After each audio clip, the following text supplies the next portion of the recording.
Supine hip wipers are a great way to work on your hip mobility while laying on your back. In the supine hip wipers, you're going to start by laying on your back and bringing your legs up in the air.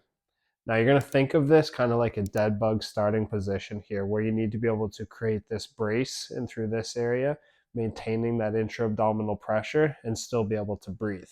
I'm going to demonstrate with my right leg here that this should be a very solid area and there should be no motion taking place in the pelvis, but we're going to try to rotate the ball and socket in this joint here. So turning my leg in as far as I can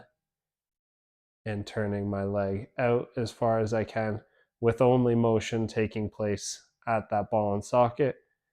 or other words saying with no motion taking place in through the low back and the pelvis. If you feel like you're having a hard time controlling where the thigh is here, you can use your hands to help guide that so that it's staying relatively in that straight up and down position as the hip is rotating back and forth.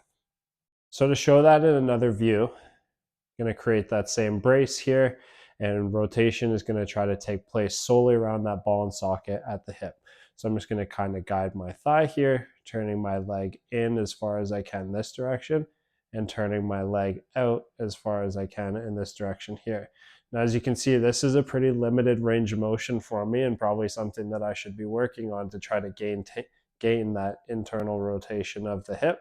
as we should have about 30 degrees being able to rotate the hip in that direction